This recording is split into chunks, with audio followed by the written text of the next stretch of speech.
कुलधरा कुलधरा एक रात में 600 घरों के लोग अचानक गायब। मिसिंग क्यों, कहां और किस लिए कुछ पता नहीं। 84 गांव के 600 घरों के लोग एक रात में ही गायब हो गए।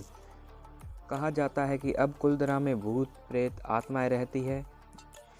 यहाँ कहाँ तक सच है, इसके लिए मैं वहाँ पर गया। मैंने देखा, कुलधरा गांव को पूरा छानबीन किया। तो उसी के बारे में इतिहासकारों का कहना है कि यह घटना एकदम सच्ची है कि 84 गांव के 600 घरों के लोग एक रात ही में गायब हो गए। हजारों लोग एक साथ एक ही रात में गायब। यह घटना सुनने में अजीब है, पर जितनी सुनने में अजीब है उतनी ही ये घटना सच है। कुलधरा भारत के राजस्थान के जैसलमेर जिले का एक गांव है, जो कि जैसलमेर से 18 किलोमीटर दूर और राजस्थान की राजधानी जयपुर से 577 किलोमीटर दूर है। 13वीं शताब्दी के आसपास स्थापित यह कभी पालीवाल और ब्राह्मणों द्वारा बसाया गया एक समृद्ध यानी कि सुख और धनी गांव था। पूर्व स्थल जैसलमेर शहर से लगभग 18 किलोमीटर दक्षिण पश्चिम में स्थित है। यह गांव उत्तर दक्षिण दिशा में संरेखित 861 मीटर्स मल्टीप्लाई 260 मीटर आयताकार साइट पर स्थित है। यह बस्ती देवी माँ के मंदिर के आसपास केंद्रित थी। यहाँ के ब्राह्मण बहुत पढ़े लिखे, यहाँ तक कहा जाता है कि यहाँ के मकान और गलियाँ देखकर यह कह सकते हैं कि इनकी 3 अंद्रेय सड़कें भी, जिन्हें कई अक्षशिरीय संकरी गलियाँ द्वारा काट दिया गया। कुलधरा शहर में पूर्वी हिस्से में छोटी सी ककनी नदी है, जो कि अभी फ़िलहाल सूखी है। उसे सूखे का सामना करना पड़ता है। वो मौसमी नदी है, एक मौसम के अनुसार चलती है। जब वर्षा होती है तभी चलती है। यह पालीवाल और ब्राह्मण कहे तो वैज्ञानिक व उनका दिमाग बहुत तेज हुआ करता था। वह हम उनके मकान और गांव का नक्शा देखकर कह सकते हैं। पश्चिमी पक्ष मानव निर्मित संरचनाओं की पिछली दीवार पर द्वारा संरक्षित था। कुलधरा मूल रूप से ब्राह्मणों द्वारा बसाया गया था, जो पाली से जैसलमेर क्षेत्र में चले गए थे। पाली से उत्पन्न होने वाले इन प्रवासियों को पालीवाल कहा जाता था। कावरिख ए जैसलमेर लक्ष्मीचंद द्वारा लिखी एक 1899 इतिहास की पुस्तक में कहा गया है कि कढ़ना नामक एक ब्राह्मण कुलधरा गांव में बसने वाले पहले व्यक्ति थे। उन्होंने गांव में उधारसार नामक तालाब की खुदाई की। उधारसार नामक तालाब, जिसका हम बाद में जिक्र करेंगे। इस गांव के खंडरों में 3 शमशान घाट भी है, जिनमें कई देवली स्मारक पत्थर या सोनाताफ है। 13वीं शताब्दी की शुरू होने वाले एक कैलेंडर युग में दिनांकित है और क्रमशः 1235 1235 और 1238 1238 से 2 निवासियों की मृत्यु रिकॉर्ड करते हैं यह कैलेंडर। 410 410 इमारतों के खंडहर पूर्व गांव में देखे जा सकते हैं। एक और 200 इमारतों गांव के बाहर के इलाके में निचली बस्ती में स्थित है। लक्ष्मीचंद की तारीख है जैसलमेर 1899 में। पालीवाल आबादी के और कई गांवों के घरों के बारे में आंकड़ों के आधार पर प्रति घर में 4 व्यक्तियों के आंकड़े का उपयोग करना। गांव के निवासी वैष्णव थे। गांव के मुख्य मंदिर में वैष्णु और महिषासुर मंदिरिनी की मूर्तियां थी। अधिकांश शिलालेख गणेश भगवान, हिंदू देवता के आह्वान के साथ शुरू होते थे, जिनकी लघु मूर्तियाँ भी द्वार पर दिखाई देती है। ग्रामीणों ने बैल और एक स्थानीय घुड़सवार देवता की पूजा की। यहाँ के फैशन के बारे में बात करें, कुलधरा के कैसे कपड़े, क्या पहनावा था और कल्चर संस्कृति के बारे में बात करें तो यदि देवलियों पर स्थित को समकालीन फैशन के प्रतिनिधियों के रूप में माना जाता है, तो ऐसा प्रतीत होता है कि कुलधरा के पुरुषों ने कमरबंद, कमर पर पहनने वाला कपड़ा या कोई आभूषण, इसके साथ मुगल शैली के पगड़ी और जम्स, अंगरख जैसी परिधान पहनता था। वो आम तौर पर दाढ़ी रखते थे, हार पहनते थे और खंजर, धारदार घाघरा पहनते थे। महिलाएं में ट्यूनिक्स या लहंगा पहनना और उनमें से कुछ हार पहना जाता था। इकोनॉमिक अर्थव्यवस्था, ग्रामीण ज़्यादातर कृषि व्यापार, बैंकर और किसान थे। उनमें से मिट्टी से बने बर्तन का उपयोग किया जाता था उस समय में। कृषि परियोजनाओं के लिए ग्रामीण कंकनी नदी पर निर्भर थे। वह उन्होंने कई तालाब, कुएं व बावड़ियाँ बना रखी थी।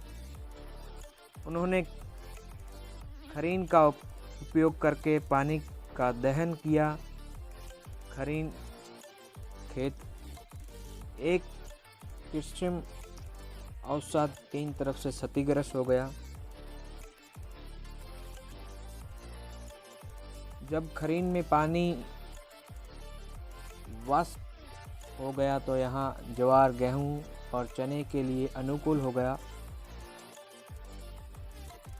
एक 2.5 किलोमीटर 2 खरीन कुलधरा के दक्षिण में स्थित है।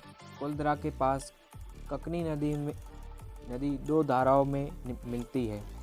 पहली शाखा को मसूरी नाडी कहा जाता है। ककनी नदी एक मौसमी नदी है, यह मैं आपको पहले भी बता चुका हूँ।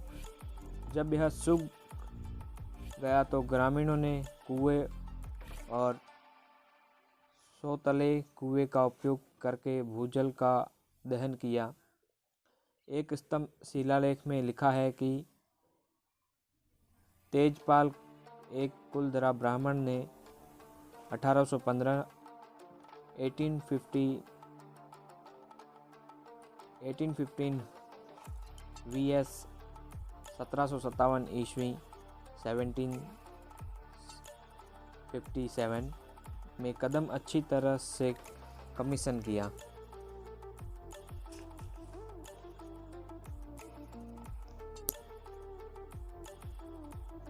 डिसलाइन पतन, कुलधरा जो गांव के लोग हैं वो ख़त्म या यहाँ से कैसे चले गए उसके बारे में बात करते हैं। तो कुलधरा में खंडहर 19वीं शताब्दी तक गांव अज्ञात कारणों से निर्जन हो गया था। 20वीं शताब्दी के कारण में पानी की कमी और दीवान राजमंत्री सालम सिंह के अत्याचार शामिल थे।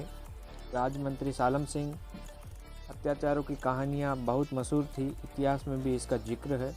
एक दिन सालम सिंह दीवान पालीवालों ब्राह्मणों के गांव कुलधरा के दौरे पर निकलते हैं। कुलधरा में अचानक मंदिर के पुजारी की बेटी पे की नज़र पड़ती है। ब्राह्मण की बेटी बहुत खूबसूरत थी, तो दीवान सालम सिंह की नीयत खराब हो गई।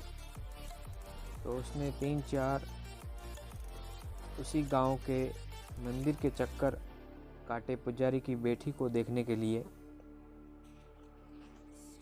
फिर दीवान सालम सिंह ने कई कोशिशें की पुजारी की बेटी को उठाने की, पर वो उसमें नाकाम रहा। फिर एक दिन अचानक अपने दूत के जरिए कुलधरा गांव में एक संदेश भेजता है कि पुजारी की बेटी को पूर्णमासी की रात तक सालम सिंह की हवेली पहुंचाया जाए, नहीं तो सालम सिंह की सेना है वो कुलधरा पर आक्रमण कर देगी। वह अपने सेना के बलबूते पर पुजारी की बेटी को भी उठा ले जाएंगे और गांव को भी तबाह कर देंगे, कुछ भी कर सकते हैं वो। ये चेतावनी कुलधरा गांव के लोगों को सालम सिंह का दूत संदेश के तौर पर देता है। वही पालीवाल और ब्राह्मण परेशान हो गए और जैसे जैसे दिन निकलते गए उनकी परेशानियां और भी बढ़ती गई। फिर उनके पास दो उपाय थे, या तो सालम सिंह की सेना का मुकाबला किया जाए या पुजारी की बेटी को उन तक पहुंचा दिया जाए। फिर पालीवाल और ब्राह्मणों ने पंचायत बिठाई जिसमें सबसे पूछा गया कि अब क्या किया जाए। यह मामला है, सालम सिंह की सेना है वो जो हमला करने वाली है पूर्णमासी की रात को। तभी 84 गांव के 600 घरों में रहने वाले लोगों ने एक मत पर एक ही फैसला लिया कि हमारे लिए हमारी इज्जत प्यारी है, इज्जत से बड़ा कुछ नहीं, कोई चीज़ नहीं। और बात सिर्फ एक पुजारी की बेटी की नहीं है, ये किसी की भी हो सकती थी, हमारी और किसी की भी। हम इज्जत के साथ सौदा नहीं करेंगे। सभी लोगों ने एक ही फैसला लिया कि हम पुजारी की बेटी को सालम सिंह के हवाले नहीं करेंगे, चाहे उसका अंजाम कितना भी बुरा हो। और जब फैसला हो ही गया है तो अब क्या करें, क्योंकि 600 घरों के लोग सालम सिंह की बड़ी सेना का मुकाबला नहीं कर सकते थे। 600 घरों में कुछ ही लोग होंगे, माने तो कुछ ही लोग। इसलिए उनके सामने सबसे बड़ा प्रश्न था कि अब क्या किया जाए। तो फिर किया जाए। तो सबने कहा हम सब ये गांव छोड़कर खामोशी से चले जाएंगे और इसकी भनक किसी को भी नहीं चलेगी, और अगर पता चले तो रास्ते में ही मार देंगे सालम सिंह की सेना। तो ये एक राज रहेगा और ये राज ज़्यादा दिन तक नहीं रह सकेगा। तो उसी रात यह फैसला किया गया कि अब पंचायत ख़त्म, अब सब अपने अपने घर जाओ, जो ज़रूरी और कीमती सामान है वो अपने साथ ले लो। सभी एक साथ ही लाइन में निकलेंगे, कोई अलग अलग नहीं जाएगा। सभी एक ही कतार में निकलेंगे और सभी अपने अपने घर जाते हैं और जो जो कीमती और ज़रूरी सामान है वो लेते हैं। जैसे पैसा, सोना, ज़रूरी कपड़े हो गए, जो याद आया वो ले लिया, कुछ वहीं रह गया इन्हीं घरों में जो आप देख रहे हैं मेरे पीछे की साइड। इन्हीं घरों में अभी तक कहा जाता है कि किन्हीं को कुछ सोना, और जो 84 गांव है पालीवाल के उनमें से किन्हीं को सोना चांदी के सिक्के भी मिले हैं। ये आप घर देख रहे हो, इन्हीं में तिजोरियाँ बनाई जाती थी पुराने समय में। जो दीवार होती थी उसी में पत्थर के अंदर ही तिजोरियाँ बनाई जाती थी इन्हीं घरों में। फिलहाल हमने इतना कुछ देखा नहीं, आगे बढ़ते हैं कहानी की ओर। फिर सभी इकट्ठा होते हैं कुलदरा में उसी रात, वहाँ से कूच करते हैं, वहाँ से एक ही कतार में निकलते हैं, इसी गांव से एक ही गांव में निकलते हैं। ये वही मंदिर है जहाँ वो पुजारी पूजा करता था और उसकी बेटी को सालम सिंह ने देखा था। फिर सभी एक ही लाइन में निकलते हैं। वादे के मुताबिक पुजारी की बेटी सालम सिंह की हवेली नहीं पहुंचाई जाती है। अगली सुबह दीवान सालम सिंह अपनी पूरी एक सेना लेकर कुलदरा की तरफ रवाना होता है। जब सालम सिंह और उसकी सेना कुलदरा पहुंचकर देखती है तो वह आश्चर्यचकित सरप्राइज रह जाती है कि क्या हुआ, कहाँ गए लोग, कि यह क्या हो गया। किसी भी घर में कोई भी नहीं है, कोई गांव में दिखाई नहीं दे रहा है, पूरा गांव खाली। सारी सेना हर घर में तलाशी लेने गई पर किसी भी घर में कुछ नहीं मिला। घर का सामान वैसे के वैसे पड़ा है, चूल्हे की जो राख है वो अभी तक गर्म है और सभी सामान वैसे के वैसे पड़ा है, सभी घर वैसे ही पड़े हैं। पर यहाँ देखने के लिए कोई भी इंसान, आदमी नहीं है।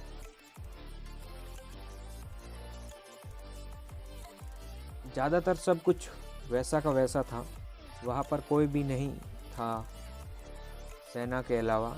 कहे तो वहाँ पर कोई भी गांव वाला नहीं था, कोई शख्स नहीं था। 84 के 84 गांव की तलाशी ली, वहाँ पर कोई आदमी नहीं मिला।